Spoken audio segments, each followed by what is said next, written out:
marrë 7-8.000 vota një deputet, ai sa 7 apo 8 deputeti që arku Tiranë. I zhveshur nga imuniteti se deputetët kanë dhe imunitet. Pra, për ta përmbledhur, zoti Braho, unë mendoj që sfidën e ka me ata zyrtarë që do t'jenë subjektet veprimit të SPAK, po që janë në detyrë aktive, se nga opozita, mendoj, nuk ka ngelur më një njeri akoma për të goditur, pra Berisha është goditur, Mediu është goditur, Meta është goditur, Zoti Petra më ndihmoni nëse ka marruar ndonjë nga PPD. Jo, vetëm Rama ka ngelur një. Jo, kishte tek opozita më shumë, Rudi Shella, me sa kuptova. Dhe mendoj që në këtë pikë ne kemi një ekuacion tashmë me një, si thua, variabël të ri i cili është futur. Pra ne diskutojmë eksaktësisht review-n e kësaj jave ku gjykata kushtetuese përveç se ka pezulluar një mas të GKK-s ndaj numrit 2 të qeverisë, pra numrit 2 të ekzekutivit zonjës Balluku, ka ndarë një datën 22 janar, për të shqyrtuar në seancë çështjen se ku fillon pushteti, pra ku, sa mund të zjerohet pushteti prokurorëve dhe ku në fakt janë rezervat e pasunmueshme të pushtetit ekzekutiv. Dhe mendoj që ky vendim do të jetë një vijë demarkacioni që do të përcaktojë edhe mënyrën se si vetë zoti Braho do të adresojë çështje që lidhen me korrupsionin e jagave të bardha. Nga sa unë vlerësoj, mendoj që në kuptimin e interesit publik, prioritare është mënyra se si SPAK-u ndërvepron me jakat e bardha, pra sa i efektshëm është në parandalimin e goditjen e korrupsionit, më shumë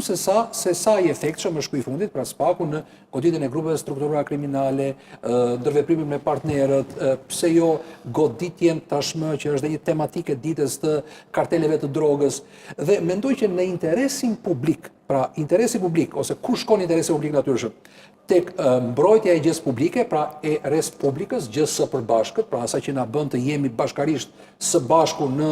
po themi, stakeholders në Republikën e Shqipërisë, apo tek, po themi, deviancat e grupeve kriminale që ndërveprojnë me Venezuelën, me Caracas, me ato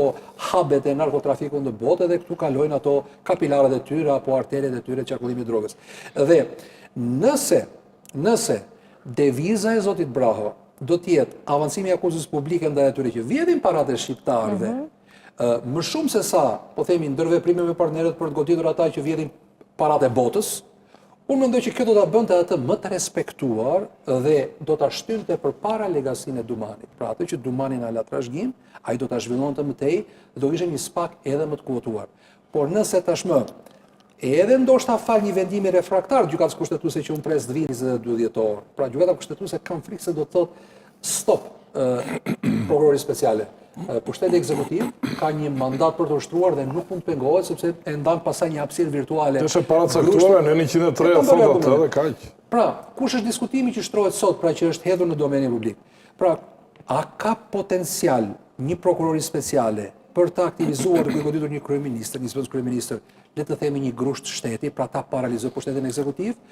a duhet apo nuk duhet kur kapet në flagrancë ose kur janë faktet për të krijuar dyshimin e arsyeshëm ndër prokurorit që një zyrtar shumë i lartë, ore qoftë kryeministri apo zëvendës kryeministri, ka vjedhur. Ky duhet veprojë më herët apo më vonë, pra duhet ta parandaloj dhe të aktivizoj parimin e reduktimit të dëmit, apo duhet që ta lërë të mbaroj detyrën, rrjedhimisht edhe vjedhjen, dhe pastaj në fund që mos prishet Republika ta godas. Këto janë çështje dhe pikpyetje që ngrihen tashmë për, do ta quaja unë,